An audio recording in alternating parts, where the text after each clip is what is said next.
Welcome, family. Welcome back to another presentation here on the Juice Bar channel. In light of the exciting basketball play in the 2023 NBA playoffs, we're going to have a conversation about the game within the game. And there's always a game being played outside those lines of basketball. And we're going to do it from the perspective of Professor or Dr. Juwanza Kunjufu from back in the 1980s. Few on television, few in school, and not wishing to attend church, the last place is the streets. And that's the problem. The streets do a very poor job making men. They do a better job making pimps, pushers, and a few basketball players. Their hero, Michael Jordan, has said there were 1 million brothers that won his job last year in the NBA. Of this million, only 400,000 will even make it to play high school ball. Of this 400,000, only 4,000 will make it to play college ball. Of this 4,000, only 35 will go to the coveted NBA. Of this 35, only 7 start. And the average life in the NBA is 4 years. You got 1 million brothers looking for 7 full-time jobs that last 4 years. Now, this information that the professor gave us was back in the 80s. It's funny how many things have not changed because we are still dealing with approximately over 1 million people that want particular athletes' jobs, particularly in the NBA field, if not the NFL or the NHL, the Major League of Baseball. But you have over 400,000 high school basketball players. And then from those rankings, there will come out of it 4,000 Division I basketball players.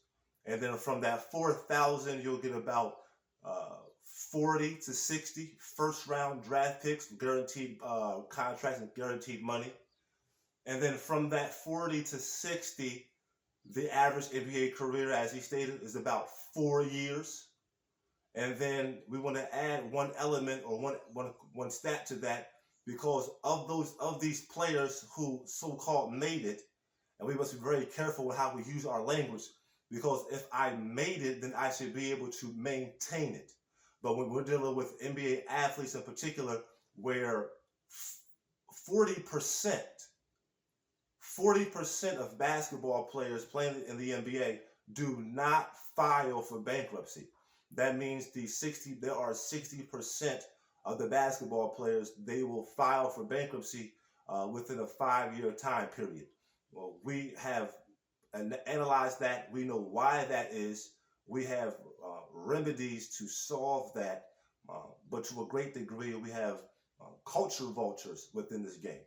And it's very important that you protect your body, your mind, and your money while playing this game.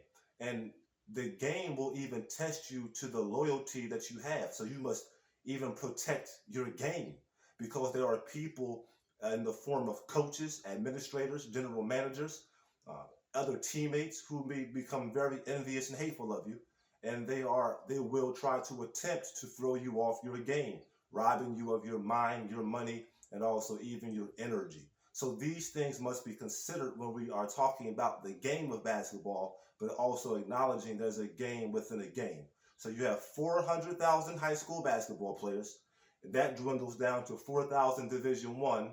That dwindles down to 40 to 60 first-round NBA picks of guaranteed money. That dwindles down to the average NBA career being 4 years, and that dwindles down to 40% being able to keep their financial means in which they work so diligently for. 60% will file for bankruptcy. And the average NBA career, we said, is 4 years, and the chances of someone making the NBA is 0.004%. 0.004, 3 zeros, 0.0004% chance of making the NBA. And as we said, the average NBA career is being 4 years. So if I made the NBA, did I make it? And that's the question, because if 60% are filing for bankruptcy, that's not making it. That's not maintaining it. In fact, someone has run a game on me as I was playing the game. And these things need to be analyzed and considered as well. The next part that I want to take a look at is the issue with basketball players after they retire. After they retire, what are they doing with themselves? Look at Kobe Bryant, for example. And may he rest in peace, because this was a very untimely and a most unfortunate passing of such a great basketball player. But there are such anomalies within the system where the person's craft, or shall I say, the person's mastery of a particular craft may not even be that person's greatest gift. Can you imagine Kobe Bryant being a better businessman than an athlete? It's very possible with that Mamba mentality. Still waiting for a big smile out of you. You're up 2-0. What's the story? Are you not happy, or you're only half happy, or? Still to be happy about. You're up 2-0. Job's not finished. Job finished? No, I don't think so. Okay. You see that? You see, I tell people, if you are familiar with Jay Wright, the Villanova University coach, most people know him as arguably one of the greatest coaches, and not the greatest coach in college basketball. Yet, if someone told you that Jay Wright is actually a better human being, a better person than he is a coach, would you believe it? You have to. It's true. And this is my point. Jelly, the Bean's son, could have easily been a better something else than a basketball player had he had the opportunity to live, because of that mentality, because of that mind state. And that mind state basically is transmutation, or a transformation of energy, or a transferring of energy. See, it's very difficult to imagine the Bean's son out of shape physically, economically, emotionally, or mentally. He's not going to go there. He's going to learn he's going to channel that energy and transmute it, direct it to what he wants the outcome to be. That's the Mamba mentality. And so that's the warning, or the nugget of information that I want to give all young athletes.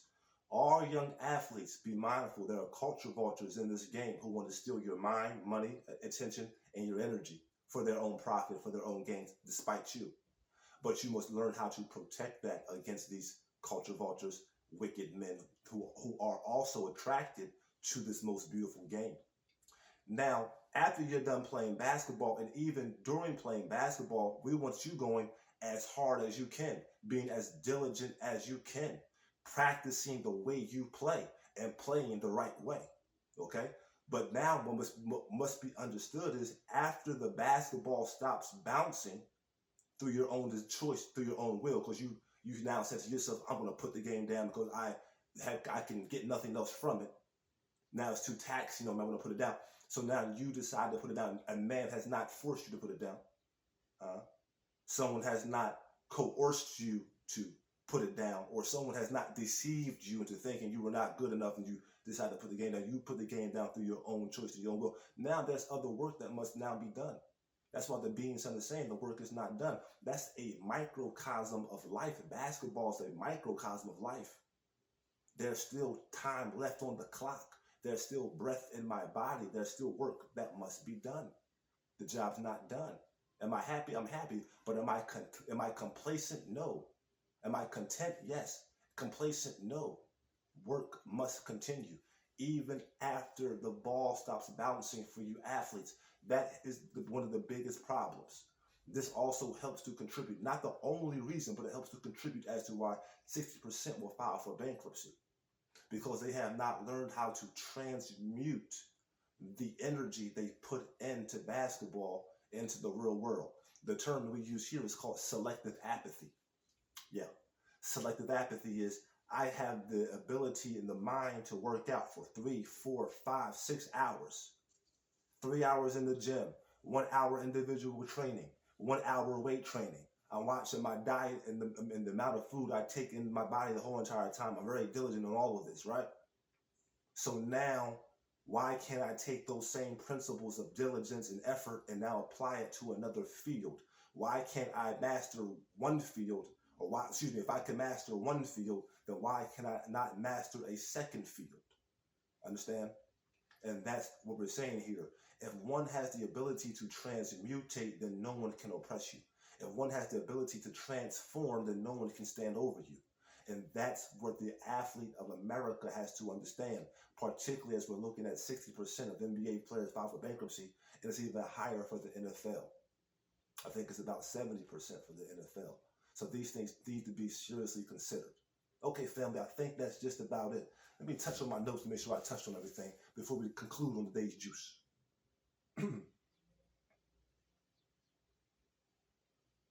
Yes, about it. And that's today's juice. And we out.